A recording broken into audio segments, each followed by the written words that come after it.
Curfew পরিস্থিতি জানাতে চট্টগ্রাম ও রংপুর থেকে যুক্ত হচ্ছেন সহকর্মীরা। শুরুতেই যাচ্ছি চট্টগ্রামে, সেখান থেকে যোগ দিচ্ছেন সহকর্মী আব্দুল্লাহ রাকিব।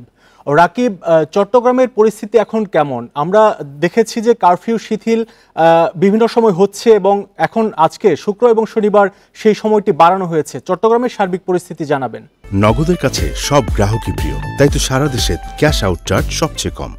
জি, গত শনিবার থেকে চট্টগ্রামে সারা দেশে যে কারফিউ জারি হয়েছিল সেটি চট্টগ্রামও বলবৎ ছিল এবং আমরা শুরুতে দেখেছি কারফিউ শিথিলের সময়টা প্রথম দিকে ছিল 2 ঘন্টা, এরপরে সেটি 3 ঘন্টা এবং পরবর্তীতে সেটি গত 2 দিন ছিল 9 ঘন্টা করে এবং সর্বশেষ গতকাল রাতে যে জেলা প্রশাসন থেকে যে ঘোষণাটি দেওয়া হয় যে কারফিউ শিথিলের সময়টি বাড়ানো হয়েছে, অর্থাৎ আজকে সকাল 6টা থেকে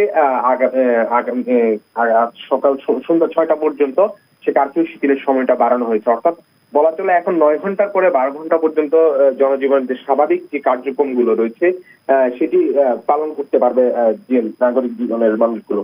এবং তারা বলছেন, জেলা প্রশাসন বলছে সাধারণ মানুষ যেহেতু অভ্যস্ত হয়ে যাচ্ছে এবং সার্বিকভাবে চট্টগ্রামের শহরের যে পরিবেশ সেটি অনেকটাই পরিস্থিতি নিয়ন্ত্রণে থাকায় তারা এই কারফিউ শিথিলের সময়টা বাড়িয়েছেন।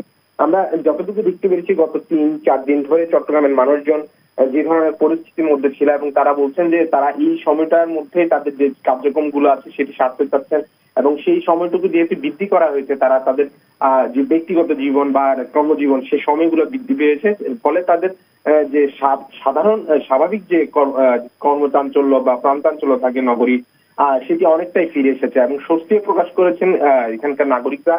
তারা বলছেন যে যেহেতু সার্বিকভাবে চট্টগ্রামের পরিবেশটি অনেকটাই শান্ত এবং বলা চলে একেবারেই নিয়ন্ত্রণে প্রশাসনের, এবং প্রশাসন শুরু থেকে বিশেষ করে সেনা বাহিনী সহ অন্যান্য আইন শৃঙ্খলা বাহিনী তাদের যে নিরাপত্তা জোরদারের কাজটি সেটি একদম কঠোরভাবে পালন করেছিল। ফলে চট্টগ্রামে ওই ধরনের কোন পরিস্থিতি তৈরি নেই যাতে করে আইন শৃঙ্খলা পরিস্থিতি অবনতি হয়। ফলে নাগরিক জীবন বলা চলে এখন প্রায় স্বাভাবিক হয়ে উঠেছে। মানুষজন ঘর বাড়ি থেকে বেরোচ্ছে এবং যে তাদের সামাজিক যে কার্যক্রমগুলো আছে সেটিতেও তারা আসলে যুক্ত হয়েছেন। এবং আমরা দেখছি এখন চট্টগ্রামের যে শপিং মল গুলো হচ্ছে, গতকাল আমরা দেখেছি শপিং মল, বিপণী বিতান, এমনকি যে পাড়া মহল্লার যে দোকানগুলো রয়েছে সেই পাড়া মহল্লার দোকানগুলো এখন প্রায় জমে উঠেছে এবং বাজার, হাট বাজার এবং মোড়গুলো এবং কিছু কিছু সময়। আব্দুল্লাহ রাকিব, আপনাকে ধন্যবাদ। আমরা জানছিলাম চট্টগ্রামের কারফিউ পরিস্থিতি, এবার রংপুরের কারফিউ পরিস্থিতি জানবো। সেখান থেকে যোগ দিচ্ছেন সহকর্মী নজরুল ইসলাম।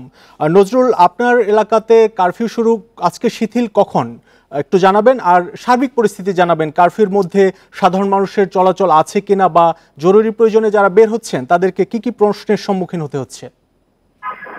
দেখুন, গতকাল কিন্তু কারফিউ শিথিল ছিল সকাল 9টা থেকে সন্ধ্যা 6টা পর্যন্ত। আজকে কিন্তু সেটি তা বাড়িয়ে কিন্তু সকাল 6টা থেকে সন্ধ্যা 7টা পর্যন্ত করা হয়েছে। মানুষের কিন্তু একটা স্বস্তি ফিরে আসছে, দোকানপাট খোলা দেখা যাচ্ছে, সকাল থেকেই কিন্তু করা শুরু করেছে, মানুষ কিন্তু চলাফেরা করছে। কারণ মানুষ বলছেন যে প্রয়োজনীয় ছাড়া তারা ঘর থেকে বের হবে না, তারপরে কিন্তু তারা বের হচ্ছেন। এই কারণে তারা যেহেতু কারফিউ শিথিল করা হয়েছে প্রশাসনের পক্ষ থেকে। আমরা দেখেছি যে রংপুর নগরীতে গত কয়েকদিন ধরে যে তাণ্ডব ছিল, এই আপনি জানেন যে 18 থেকে 19-20 তারিখ পর্যন্ত সেই তাণ্ডবে কিন্তু অনেকগুলো মামলা হয়েছে। এ পর্যন্ত 12টি মামলা হয়েছে, গ্রেপ্তার করা হয়েছে রংপুর জেলা এবং মহানগর মিলে প্রায় 200 যারা দুষ্কৃতিকারী তাদেরকে। আর এই মামলায় কিন্তু আমরা দেখেছি জামাত বিএনপির অধিকাংশ লোকে কিন্তু গ্রেপ্তার হয়েছে। পুলিশ বলছেন যে তাদের যে থানা এবং তাদের অর্থাৎ আওয়ামী লীগ অফিস সহ বিভিন্ন স্থাপনা পুড়িয়ে দিয়েছে এবং ভাঙচুর করতে লুটপাট করেছে, সেক্ষেত্রে তাদের বিরুদ্ধে মামলা করা হয়েছে এবং আরো মামলার প্রস্তুতি চলছে। এদিকে কিন্তু মামলা প্রস্তুতি গ্রহণ করেছে অর্থাৎ মুক্তিযোদ্ধা সংসদ। তারা তাদের যে অর্থাৎ মুক্তিযুদ্ধের যে ভবনটি সেটি ভেঙে ফেলে দেওয়া হয়েছে এবং আগুন দিয়ে জ্বালিয়ে দেওয়া হয়েছে। ছাত্রলীগের অফিসে কিন্তু পুড়িয়ে দেওয়া হয়েছে, আওয়ামী লীগের অফিস পুড়িয়ে দেওয়া হয়েছে। আওয়ামী লীগের পক্ষ থেকে কিন্তু মামলা প্রস্তুতি হচ্ছে। এ পর্যন্ত যে 12টি মামলা হয়েছে, আরো 8 থেকে 10টি মামলা হওয়ার যে প্রস্তুতি সেটি কিন্তু গ্রহণ করেছে প্রশাসন এবং সাধারণ মানুষ সহ। কারণ এই তাণ্ডব কিন্তু আমরা দেখেছি যে যেদিন ছাত্ররা আন্দোলন করেছে সেদিন কিন্তু সেই তাণ্ডবটি ঘটেনি। তারপরের দিনে আমরা দেখেছি বিভিন্ন বয়সের মানুষ, অর্থাৎ লুঙ্গি পরা থেকে আরম্ভ করে টুপিওয়ালা এবং পাঞ্জাবি পায়জামা পরা লোকজন কিন্তু তারা মাঠে কিন্তু তারা অর্থাৎ লাঠিসোঁটা নিয়ে তারা কিন্তু হামলা করেছে বিভিন্ন জায়গায়। এখানে কিন্তু আমরা দেখেছি যে সাংবাদিকদের উপরে কিন্তু তারা হামলা করেছে।